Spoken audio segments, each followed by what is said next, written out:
going through the process is restricting what they want to deal with. So teachers have to have So we've had 5 minutes. Yeah, All right, really a good conversation. Never good at classroom management. Okay, so we've got about 15 minutes of sharing out. So who would like to kick us off? I'm not framing this as like questions for me. It can be like questions for the group, whatever direction we want to take it. Richard. I'm being told off now for nominating myself in our group. But here's the question. We see the problem. Any of us could feel embarrassed if we're supposed to know something and then we have to show that we don't know something. That's even worse for teachers who are supposed to know everything. But what we can't quite grasp, I think I'm speaking for the 4 of us here, is what this has got to do with technocentrism. I mean, you defined technocentrism, you put Seymour's definition up. You obviously know what it is, but why is technocentrism the key concept that you're helping the teachers to overcome? Does someone else want to answer that? But I think part of it is, what is it that it's important for the teacher to know? And so the technocentrism sort of strikes me squarely in the face, where teachers come to me and they're like, I have to know everything there is to know about Scratch. Rather than, what would it look like? And I mean, this gets played out very beautifully in Mindstorms, that it's inviting a new type of culture and interactions between teacher and student. So I think the tendency of like, I don't know everything about Scratch is at the heart of it about technocentrism, rather than paying attention to, tell me everything I need to know about building a classroom culture that makes me vulnerable in relation to what the learners are doing, and how can the students become my teacher, etc. Does that, no? You don't look happy. No. I'll come back to in your group or someone else entirely? In the real world. Okay. Okay, we'll talk more about it. Someone in the real world?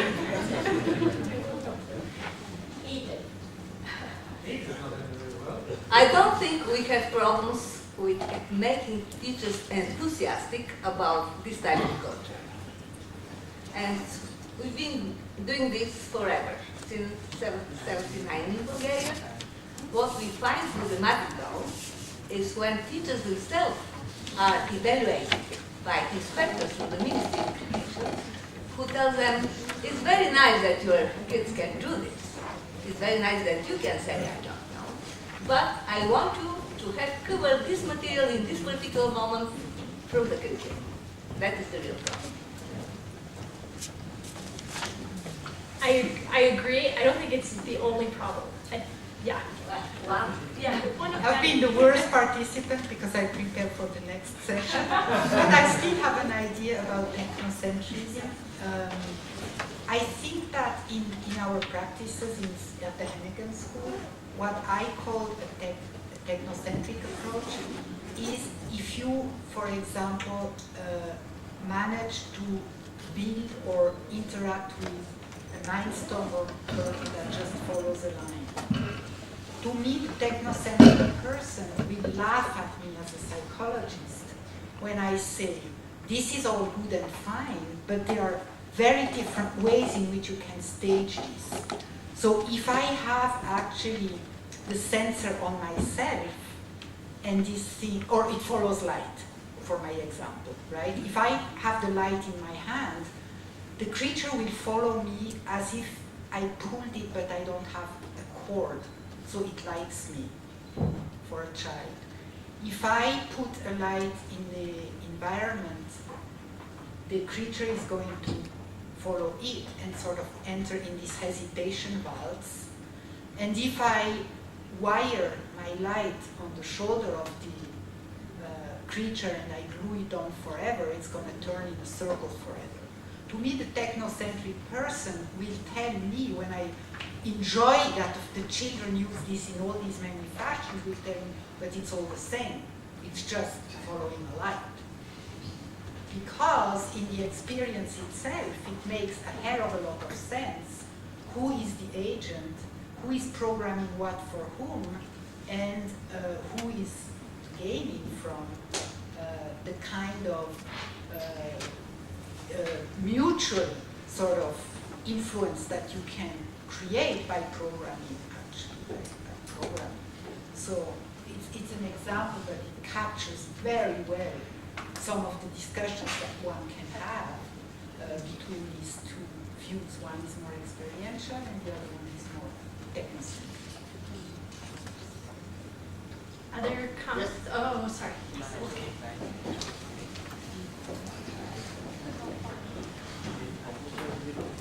So, not knowing the answer is often very good because it means there is motivation both for the kids as well as for the teachers to tinker. There is no perfect solution always. But maybe, concerning now technocentrism, maybe there are others in the room with no answers. So one strategy for teachers could be just to empower children to help each other. Because the more time there is to help someone, the better it is, of course. And very often the kids know more than the teachers, so why not take advantage of this in combination with the tinkering? So trying out things and not being afraid if one doesn't know the answer, because the thing is, we want to find out how to find an answer, right? So just a practical strategy, involve the other kids and not being afraid of not knowing answers.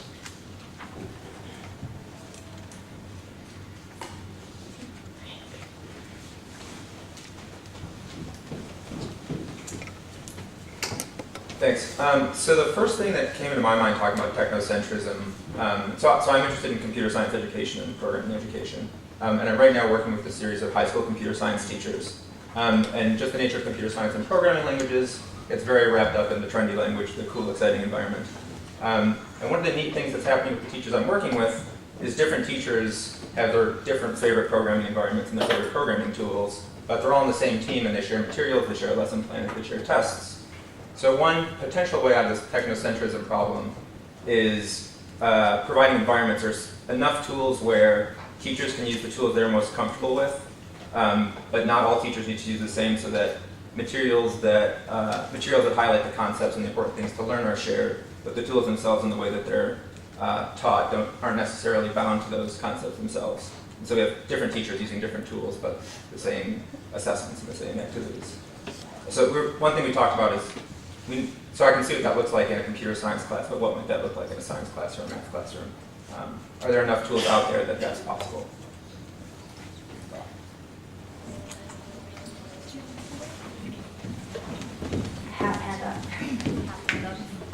It seems to me that some of the problem is actually a comfort with chaos, because the process you're really talking about is that scribbling chaos model. And teachers have been taught to teach pieces of knowledge, not necessarily a process of how to acquire knowledge. And one thing that I'm noticing quite a bit in my practice is that children, if they are interested, go out and find any information that they need to do on YouTube. I mean, really, you just have to really teach yourself how to be a mentor to kind of push them in the directions so that they can solve the problem and acquire the knowledge that they want. Anyone else? Now that I'm back here. Okay. Other comments, questions?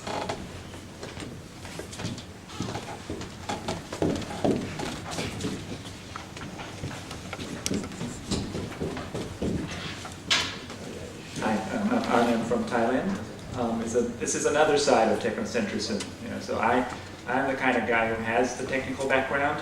So wherever I go and visit a school, I'm the person who can just sit down and whip up a scratch program that solves the problem of the teacher.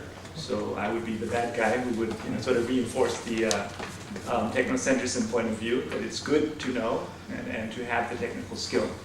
But I think it's being on this side, I think technocentric is as much of a problem as for people with the technical background, because I think a lot of times it's very hard for people with the technical background to understand, the other side. That there's more to it. To establish something that is personally meaningful to the children. It's not just about getting it done. So, I think, we need to be seen as people who needs help as well, and I think that's part of the reason why, in a school there's always some technical guy, technical teacher who would, be good at programming, and there's always, these other teachers who are not good at technical programming. They never mix. I think we have time for a final word, and it will be Brian Harvey. Yeah. Wow, okay. Two things. One is, in terms of teachers being afraid of not knowing the answer, I've had the great good fortune to get to know, through the Scratch forums, a collection of amazingly brilliant kids who know the answer to everything and have good taste about how to write programs, and just astonish me all the time. And so one thing I would say to teachers is to spend some time hanging out on the forums. And it gets you over thinking you have to be the smartest person in the room very quickly. But I also want to, I guess, say something in favor of technocentrism, because I'm kind of a technocentrist in a way. I mean, I believe everything you said about the importance of community and about the importance of sort of playfulness and room to create. I've spent the last several years basically devoting my life to the idea that recursion and first-class functions are a crucial piece of technology. Not for 8-year-olds, but for high school students learning computer science or college students learning computer science. Can you write interesting projects without those? Yes, of course. But, there's a lot of technology, even hidden in Scratch, and a lot of very, very careful technical decisions that went into it. Things like building your own scheduler to make sure that if you have a script that says forever move 10 steps, and another script running that says forever turn 15 degrees, what you see is a circle rather than a squiggle. So that was something that people thought about a lot at MIT, and somebody, sat down and implemented. And it's not something you talk about with kids a lot, but why not? Well, you do if they're older, but you don't, it's not something you would put in the curriculum, I think, as, here's how it works. Now you're going to argue with me. All right, well, maybe you would. Maybe you would.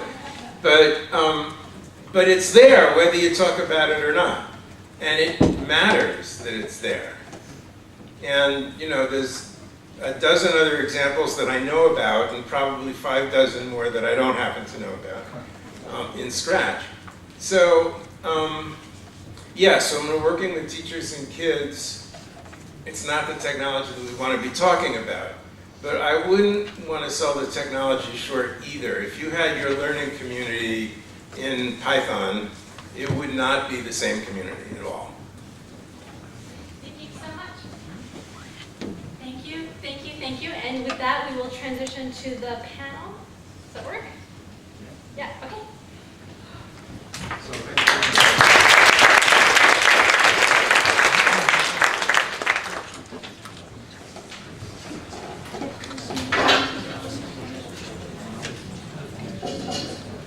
Thanks very much.